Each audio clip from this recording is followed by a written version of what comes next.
करते हैं कि आखिर दर्शन क्या है।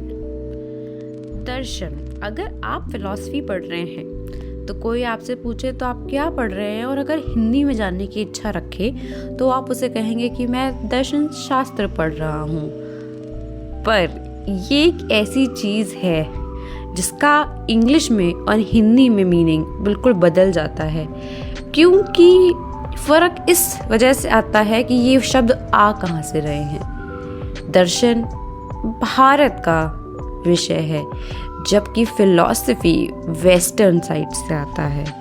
ये वर्ड फिलॉसफी को अगर हम तोड़ें तो एटिमोलॉजिकली इसका मीनिंग हो जाता है फिलॉस यानी प्रेम, या लव भी कह सकते हैं। सोफिया मतलब विजडम।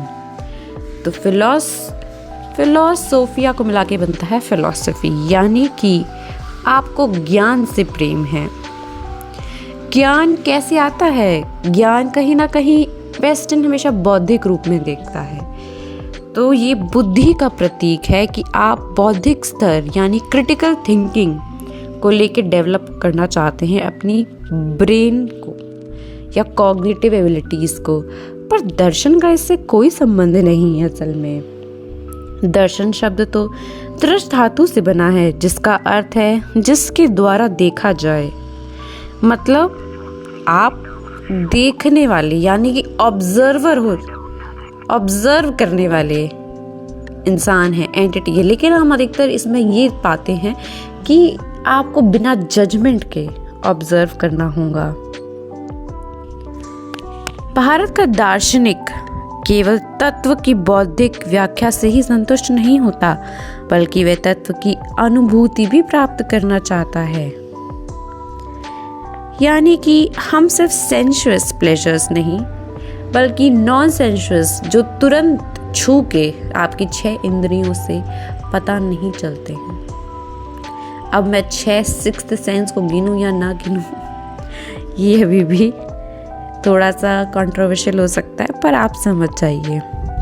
हमारे यहाँ इंट्यूटिव थिंकिंग को बहुत ज़्यादा महत्व दिया गया है।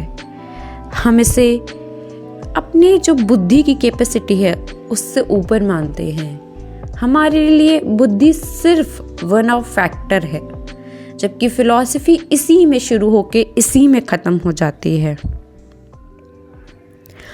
हमारे यहाँ भारत का दर्शन धर्म से जुड़ा हुआ है, पर वेस्टर्न फिलॉसफी में इसका धर्म से कोई लेना देना नहीं है। बल्कि आप समझ सकते होंगे कि फिलॉसफी सिर्फ उस चीज़ को सत्य मानेगी जिसका आप कुछ एम्पेरिकल एविडेंस दे पाएँ, या थियोरेटिकल भी हो सकती है। पर धर्म इसमें कहीं से नहीं आता। भारतीय दर्शन का जो शुरुआत है वो भी बिल्कुल अलग तरीके से होती है अगर आप पश्चिमी दर्शन को देखें। उससे पश्चिमी दर्शन माना जाता है क्यूरियोसिटी से डेवलप हुआ है, कि किसी को बहुत इच्छा थी, क्यूरियस था जानने के लिए कि आखिर ये क्यों होता है। उसका सवाल यहाँ से शुरू होता है कि ऐसा क्यों होता है, अच्छा सेब नीचे क्यों गिरता है, नीचे ही क्यों गिरता है। इस क्यों से उनकी शुरुआत होती है, क्यूरियोसिटी। पर भारतीय दर्शन की शुरुआत होती है आखिर क्यों मुझे ये दुख मिल रहा है। दुखों के आवरण से घिरा हुआ जब भी भारत में इंसान ने अपने आप को पाया, तब वह दर्शन की तरफ मुड़ गया। इसीलिए यहाँ दर्शन मोक्ष तक चला जाता है, जहाँ समस्त दुखों का निवारण हो जाए। ये सबसे अच्छी बात प्रैक्टिकल है, मतलब हम इसे अपने जीवन में इस फिलॉसफी को अपनाने की कोशिश करते हैं। क्योंकि कई दफ़ा आप देखेंगे कि अलग अलग फिलॉसफी में अलग अलग रूल्स दिए गए हैं which you need to follow. मतलब जिसे आप अगर उसका अपनी जो भी अपनी डेली लाइफ है उसमें ले आते हैं उसको, तो आप मोक्ष की तरफ जाएंगे। अब अलग अलग स्कूल्स ने इंडिया में अलग अलग नाम दिया है।